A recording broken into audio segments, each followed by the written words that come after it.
अस्सलामुअलैकुम। इस वीडियो में हम डिस्कस करेंगे 15 Excel easy and useful formulas. So starting with formula number 1। तो यहाँ पर हमारे पास कुछ डाटा है और फॉर एग्जांपल अगर हम इसमें से मिनिमम वैल्यू फाइंड करना चाहते हैं, जो कि मैंने पहले ही हाईलाइट की हुई है, तो उसके लिए हम यूज़ करते हैं मीन फंक्शन का। तो यहाँ पर इक्वल के साथ मीन लिखा और उसके बाद हम अपनी रेंज को सेलेक्ट करेंगे और सेलेक्ट करने के बाद ब्रैकेट क्लोज करके एंटर करेंगे। तो यहाँ पर हमारे पास जो मिनिमम वैल्यू है वो आ जाएगी। और इसके बाद इसी तरह से मैक्सिमम वैल्यू के लिए हम यहाँ पर मैक्स फंक्शन लिखेंगे और उसके बाद अपनी रेंज को सिलेक्ट करेंगे और सिलेक्ट करने के बाद ब्रैकेट क्लोज करके एंटर करेंगे। तो यहाँ पर जो मैक्सिमम वैल्यू है वो आ जाएगी। और इसके बाद यहाँ पर फॉर एग्जांपल हम चाहते हैं कि जो सबसे स्मॉलेस्ट वैल्यू है उससे जो बड़ी है, यानी कि स्मॉलेस्ट जो थी 52 थी, उससे बड़ी 55 और देन 72। तो सबसे स्मॉलेस्ट के लिए उसको आप मिनिमम फार्मूला से भी कर सकते हैं और स्मॉल से भी कर सकते हैं। यहाँ पर मैंने लिखा इक्वल स्मॉल और उसके बाद यहाँ पर ब्रैकेट ओपन की और यहाँ पर हमने इनको सेलेक्ट किया रेंज को।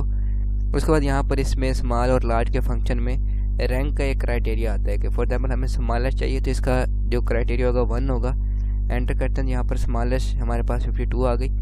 और इसके बाद जो इसका क्राइटेरिया है, अगर हम इसको यहाँ पर फार्मूला बार में से 2 कर दें, एंटर करें, यहाँ पर 55 आ जाएगा, यानी कि सेकंड जो रैंक है इसका स्मॉलेस्ट में, यानी कि डिसेंडिंग, तो वो आ जाएगा। इसके बाद अगर थर्ड लिखेंगे तो यहाँ पर 72 आ जाएगा। तो इस तरह से आप स्मॉल फंक्शन का यूज़ कर सकते हैं। और सिमिलरली लार्ज का भी इसी तरह से है कि अगर हम लार्ज लिखें और उसके बाद अपनी रेंज को सिलेक्ट करें, उसके बाद अगर हम फर्स्ट रैंक लिखेंगे तो सबसे जो बड़ी वैल्यू है वो आ जाएगी। और उसके बाद अगर हम यहाँ पर 2 कर दें तो उसके बाद उससे जो सेकंड हाईएस्ट होगी वो आ जाएगी। और अगर हम यहाँ पर 3 कर देंगे तो थर्ड हाईएस्ट जो होगी वो यहाँ पर आ जाएगी, दैट इज़ 94। तो now let's move toward the next formulas.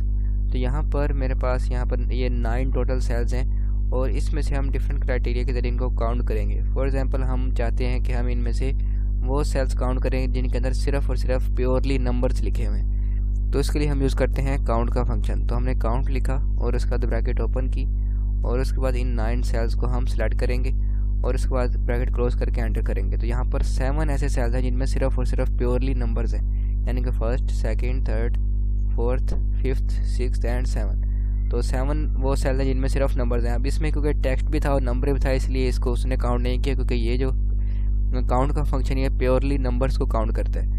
उसके बाद अगर हम चाहते हैं कि वो सेल जिसमें चाहे टेक्स्ट हो चाहे नंबर हो, यानी कि नॉन एम्प्टी हो, उनको काउंट करना चाहते हैं, तो उसके लिए हम यूज़ करते हैं काउंट ए का फंक्शन। तो काउंट ए लिखेंगे और उसके बाद हम अपनी जो रेंज है उसको सेलेक्ट करेंगे, ब्रैकेट क्लोज करेंगे, एंटर करेंगे। तो यहाँ पर 8 आ गया, यानी कि 8 ऐसे सेल हैं जिनमें कुछ ना कुछ आजर नंबर्स या फिर टेक्स्ट या फिर कॉम्बिनेशन की फॉर्म में कुछ ना कुछ लिखा हुआ है, यानी कि वो एम्प्टी नहीं है। और उसके बाद ब्लैंक सेल को काउंट करने के लिए यहाँ पर हम फंक्शन यूज़ करते हैं काउंट ब्लैंक का। तो मैंने यहाँ पर काउंट ब्लैंक लिखा और उसके बाद यहाँ पर हम ये वाली रेंज स्टार्ट करेंगे, ब्रैकेट क्लोज करके एंटर करेंगे। यहाँ पर जो ब्लैंक सेल्स होंगे, जैसे कि यहाँ पर 1 था तो यहाँ पर वो कैलकुलेट होकर आ जाएंगे। इसमें एक चीज़ है कि अगर आपके यहाँ पर सेल मर्ज्ड होंगे तो यहाँ पर कुछ एरर आ सकता है, तो उसको आपने माइंड में रख के इसकी कैलकुलेशन करनी है। और थर्डली यहाँ पर जो हमारे पास नेक्स्ट फार्मूला आता है वो है काउंट इफ़। तो यहाँ पर फॉर एग्जांपल आप देख सकते हैं कि पी भी लिखे हुए हैं और ए भी लिखे हुए हैं। तो हम इनमें से फॉर एग्जांपल प्रेजेंट्स काउंट करना चाहते हैं, तो हम लिखेंगे इक्वल काउंट इफ़। और तो मैं यहाँ पर स्पेलिंग करेक्ट कर लेता हूँ। तो काउंट इफ़ के बाद यहाँ पर रेंज हम सेलेक्ट करेंगे, मैंने रेंज सेलेक्ट की और उसके बाद हम क्राइटेरिया देंगे। तो क्राइटेरिया में क्योंकि टेक्स्ट है तो टेक्स्ट को हम लिखते हैं डबल कोमाज में। डबल कोमा में हम पी लिखेंगे और ब्रैकेट क्लोज करके एंटर करेंगे। तो यहाँ पर ये पी हमें काउंट करके बता देगा। इसी तरह से ए के लिए हम करेंगे काउंट इफ़ और उसके बाद ब्रैकेट ओपन करेंगे, हम रेंज स्टार्ट करेंगे और उसके बाद क्राइटेरिया में हम इस बार ए लिखेंगे डबल कोमाज में, एंटर करेंगे। तो मैं यहाँ पर लेट्स सी क्या एरर है। तो यहाँ पर हमने स्पेलिंग मिस्टेक की है, तो मैं इसको करेक्ट करता हूँ। तो यहाँ पर ये दोनों आ गए। अब इसके बाद इसको हम नीचे यहाँ से ड्रैग कर लेते हैं और इसी तरह से इसको भी हम नीचे तक ड्रैग कर लेते हैं। तो इस तरह से आप काउंट इफ़ का फार्मूला यूज़ कर सकते हैं। और उसके बाद यहाँ पर हमारे पास आता है रैंक का फार्मूला, यानी कि यहाँ पर आप देख सकते हैं कि यहाँ पर मार्क्स लिखे हुए हैं। फॉर एग्जांपल मैं चाहता हूँ कि इनमें से पोजीशंस कैलकुलेट करना चाहता हूँ कि फर्स्ट जो पोजीशन है वो कौन सी है, सेकंड, थर्ड, यानी कि हाईएस्ट मार्क्स के अकॉर्डिंग जो पोजीशन है वो किस तरह से कैलकुलेट कर सकते हैं। तो यहाँ पर हम इक्वल लिखेंगे, रैंक लिखेंगे। और इसमें मैं आपको बता दूँ कि यहाँ पर जो प्रीवियस वीडियो में हमने डिस्कस किया था relative reference versus absolute reference, तो उसका भी यहाँ पर यूज़ है। तो अगर आप ने वो वीडियो नहीं देखी तो आप वो भी देख सकते हैं। यहाँ पर हम लिखेंगे इक्वल रैंक और उसके बाद ब्रैकेट ओपन करेंगे और यहाँ पर हम सबसे पहले नंबर लिखेंगे यानी कि ये वाला, और उसके बाद हम कॉमा लिखेंगे और रेफरेंस ये वाली है, और ये रेफरेंस हमने लॉक करनी है, क्योंकि ये जब हम नीचे ड्रैग करेंगे तो अगर हम इसको लॉक नहीं करेंगे तो ये चेंज होती रहेगी। लेकिन हमने जो है हर नंबर को इसी के अंदर से हमने उसका रैंक फाइंड करना है, इसी रेंज के अंदर से।